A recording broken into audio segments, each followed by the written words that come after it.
In this video, I'm going to be discussing and demonstrating the use of internal rate of return, or IRR, in Excel. IRR is the discount rate that causes the net present value of a stream of cash flows to be equal to zero.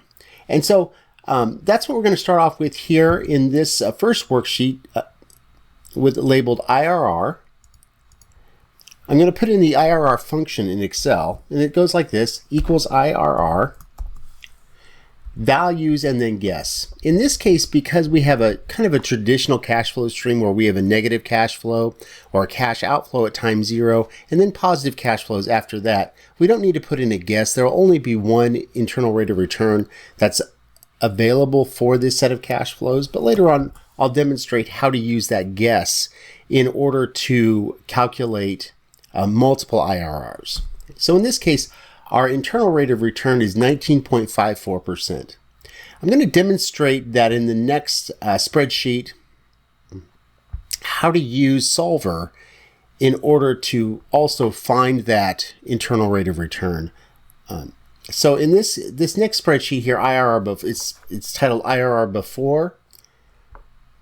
If we use a discount rate of 6%, and we calculate the net present value from that, we're going to get a positive value. So I'm going to put in here equals NPV, open parentheses, my rate is my 6%.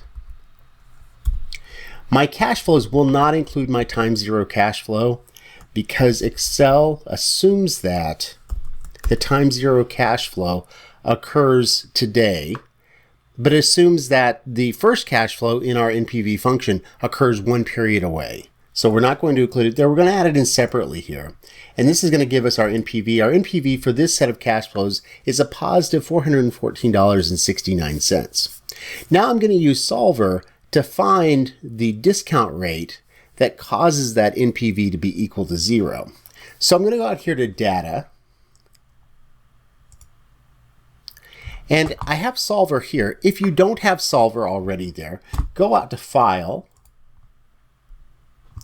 and go to Options, and you'll want to go to Add-ins, and under Excel Add-ins here at the bottom, select Go, and if Solver Add-in is not checked, go ahead and check Solver Add-in and select OK then, and then you'll have Solver out here under Data. There is the possibility of having this solver out here. Don't use that one. It's not what we want to use for this. It's a different thing out there. So we're not going to use that here. We're going to, if you have that, don't use that. Use the solver that's under Data. Okay. And so we want to set our objective here.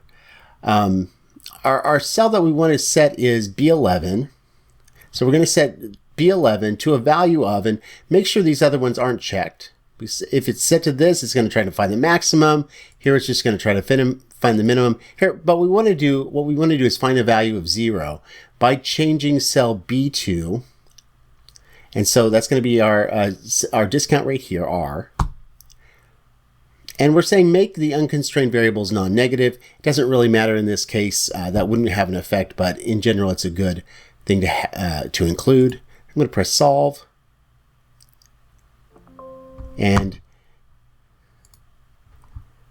I get the answer of 19.54%, which is the IRR of our set of cash flows here. And again, just to demonstrate, that is the discount rate that causes the NPV to be equal to 0. Okay. I'm going to skip over this IRR after it's in the textbook that goes along with this spreadsheet. It describes what's going on there, and there's an activity going on with that. So we've got an investment table here, and this investment table kind of breaks down and shows where that IRR is coming from and how it's calculated here. So if we have our investment at time zero of negative $800, that's what we've got here, $800 investment.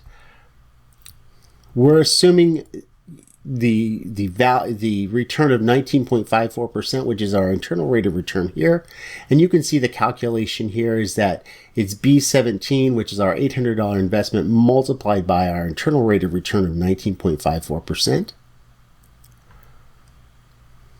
And then at the end of year one, there is a cash flow that occurs that we receive of $100.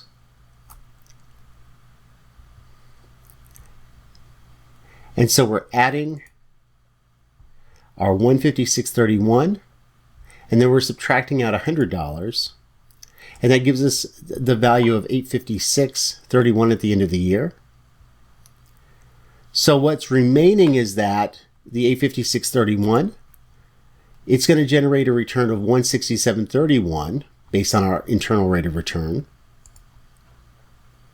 And at the end of year 2, we would receive a cash flow of $200. And so there so that's a cash flow out. And then what's remaining to earn a return is $823.61. We see that at the beginning of year 3, that's what's remaining.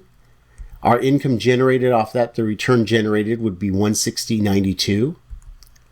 And that would show us, if we took out a $300 cash flow at that time, our investment at the remaining at the end of the year would be $684.53, and so on. And you can see here how the return of 19.54% is generated. So if I put a number in here that is less than 19.54%, I'm going to have a negative value at the end of the 5-year period, because our investment, it wouldn't be earning that much return, enough return to generate that $0 value at the end. So for example, here, if I put in 6% return, we have a negative value, negative $554.95. Or if I put a value greater than that 19.54%, so let's say 25%, we're going to have a positive value. So again, what we're just looking at, and I apologize if this is a little confusing, but what we're looking at here is just the idea that the IRR is the rate of return that causes our net present value to be equal to 0. And it gives us the outcome that you see here, where we're generating cash flows off a specific investment amount of $800.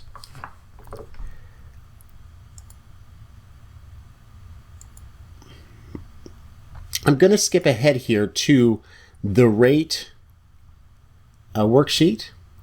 So here we're going to use rate to determine the internal rate of return.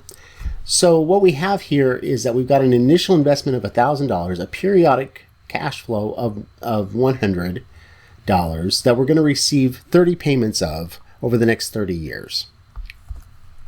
We can use the rate function here because this is an annuity and we have regular cash flows. We wouldn't have been able to use the rate function in the previous example because the cash flows were not the same for each time period. So in this case, our number of periods, our NPER, is equal to 30.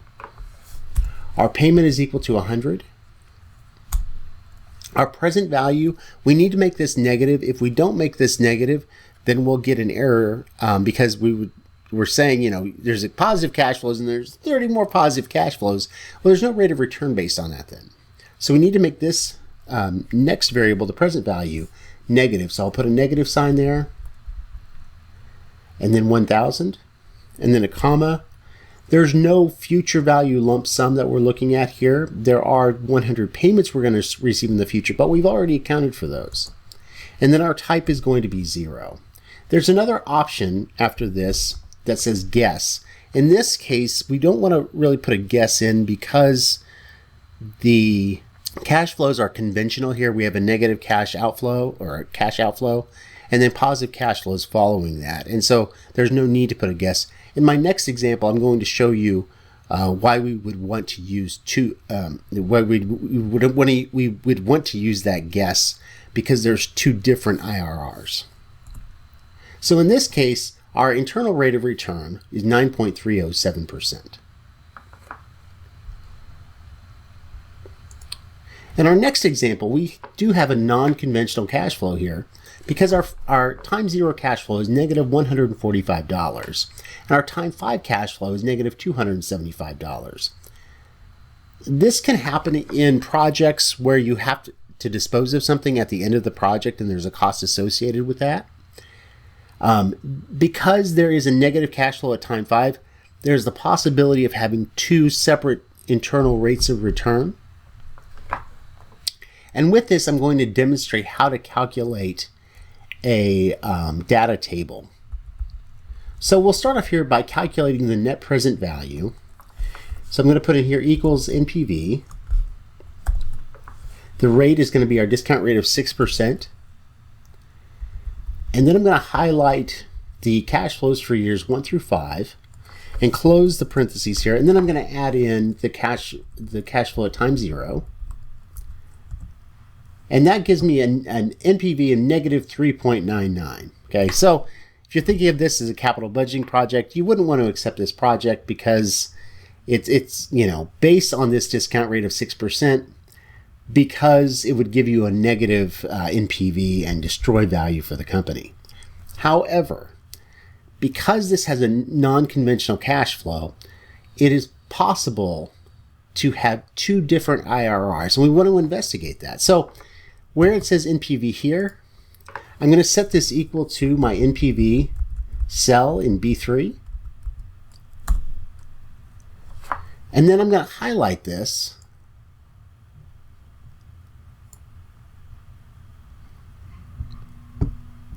And go to Insert, I'm going to go to Data, What If Analysis, and Data Table.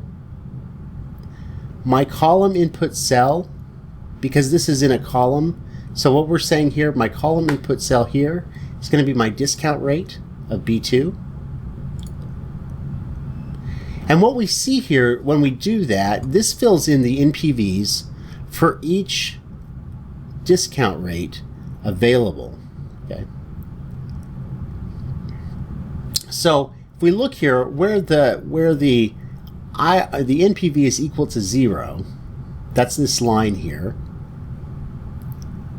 So we see at approximately 9%, it's around 0. We see it here is 0.24.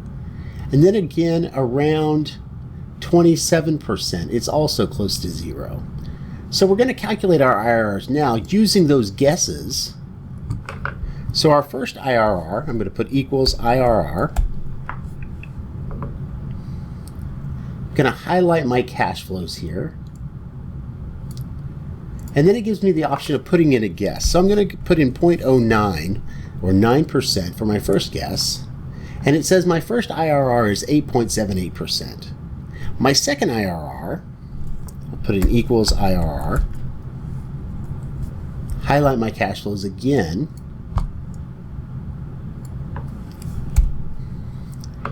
and now I'm going to use this 27% because it's fairly close to 0 here. So I'm going to put in 0.27, and it tells me my second IRR is 26.65%. So if my discount rate for the company is at 6%, this is not a project I want to take on because it gives me a negative NPV. But if it's in between this 8.78% right here and 26.65%, it actually creates a positive net present value for the company. And without getting into too much detail, what's happening in between these values is that this negative 275 is getting discounted an appropriate amount where the NPV becomes positive. Okay, if we go up too high with the discount rate, then these $100 payments can't overcome the initial investment of $145, and if it's too low, this negative 275 is too high. And that is the discussion on IRR for this video. Please let me know if you have any questions.